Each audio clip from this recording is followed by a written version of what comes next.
Let's talk about closing costs in Illinois. A lot of times people ask the question up front, hey, what are my closing costs going to be, Jody? Well, we're in Illinois. We've got a bit of a different structure here. So the first thing we have to do is, there's no real catch-all like definition for what closing costs are. A lot of times when people ask about closing costs, what they're asking is, how much am I going to need to bring to closing? And that's more of an involved question in Illinois, and I'll get to that in a second.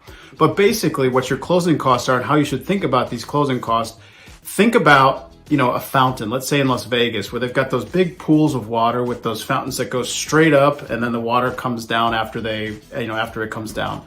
And so think of your down payment as the water level, that pool of water that is just there and rippling. That's your base level down payment. That's where it starts, right?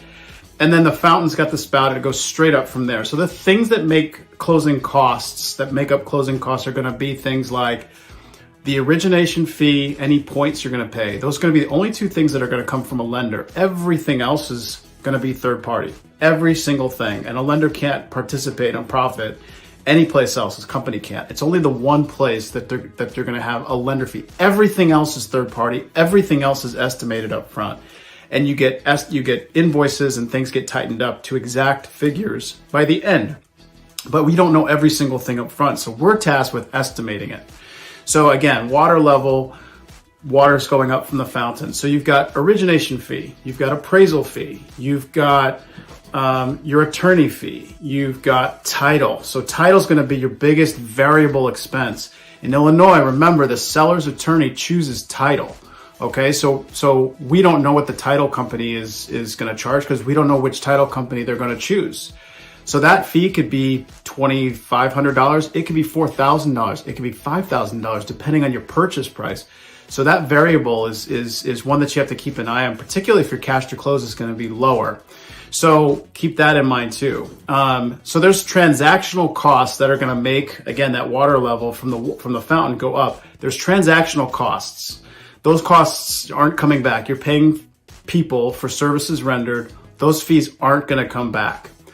On the other hand, what's also in your closing costs is going to be your own money for your future tax, property tax, and homeowners insurance payments for the front, known as escrow. And if you escrow for both of those things, if you put down less than 20%, you have to escrow for both of those things into your mortgage payment.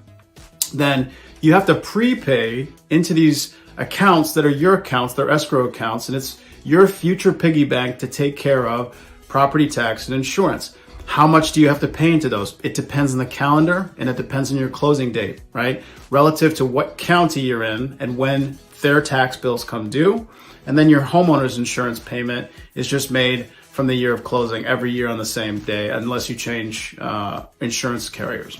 So the key to the whole thing is you've got transaction costs, you've got your own money that's going to go into prepaids for tax and insurance. Both of those things together are known as closing costs, even though one of them is your future money for your own stuff, and the other side of it is your transactional costs. Don't forget your county's going to have a recording fee. There's a bunch of other things, flood cert, tax service, credit reports. There's going to be a bunch of other things that make it go up, okay? So again, back to the analogy of the fountain. You've got the spout that's making the closing costs go up. Now, what makes them come down and creates an estimate for cash to close? What makes them come down? In Illinois, it's the seller tax credit. So let's camp down here for a second. Let's talk about the seller tax credit. What is that? Where does it come from? Well, when you buy a property in Illinois, we pay our property taxes in arrears. What does that mean? It means that when you make a payment in the year that you're in, you're actually paying for the year that just went by. So right now, as I'm making this video, it's 2021, February 2021, okay? Going back years and years to the Great Depression, the state, in its wisdom at that time, said, you know what, instead of paying your property tax this year, feed your families, don't go hungry, survive, stay alive, and pay them next year. So we fell behind in Illinois many, many years ago. Well, we never caught back up, right? So we're always paying behind. So what does that mean? Let's say you have a closing April of 2021, right? And let's say that you're in Cook County, right? I'm in Oak Park. Oak Park is in Cook County. It's the same for every county, but different dates. So what are you saying? We've got an end of April closing and you're buying a property. So when the Cook County bill for the second installment comes out in 2021, that bill that comes out in late July, due August 3rd, that bill is for the last 6 months of 2020. But you just bought this property in April of 2021. So you don't want to pay a tax bill that isn't your bill. That was the seller's bill. So if you want to verbally state kind of what happens with your seller tax credit, you're saying, hey, seller, as the buyer, you're saying, hey, seller, that bill that's going to come out later this year in 2021, that's your bill when you own the place. You please give me tax credit for every day of the last 6 months of 2020 and every day of 2021 leading up to the day of close, and we're square. And the seller inevitably is going to say yes. And that's it's actually part of your negotiation when you buy the house. Your agent is going to do a part of the negotiation of the purchase contract that guarantees that you're going to get, usually 105 or 110% of what that entire bill is going to be. So you're going to get this big seller tax credit when you close, and that is to cover all of the days of the previous year that wasn't covered yet by the seller himself or herself, and then all the days of the current year to make sure that all of those days that you didn't own the home, you've been essentially compensated for, offset with this seller tax credit. Now, it doesn't come in the form of a check. It doesn't come anywhere else but onto the transaction. So think of your cash to close now in the analogy. Your cash to close has gone up, the fountain has gone up, and then what's neutralizing and bringing it back down is this seller tax credit called a tax proration. You are going to receive it. It's on a 100% basis that you're going to receive it. Rarely, if ever, would there be a situation where you would not. And that usually brings down your cash to close to something within range of where the down payment amount is, and sometimes, depending on the taxes, sometimes lower than what the down payment number is.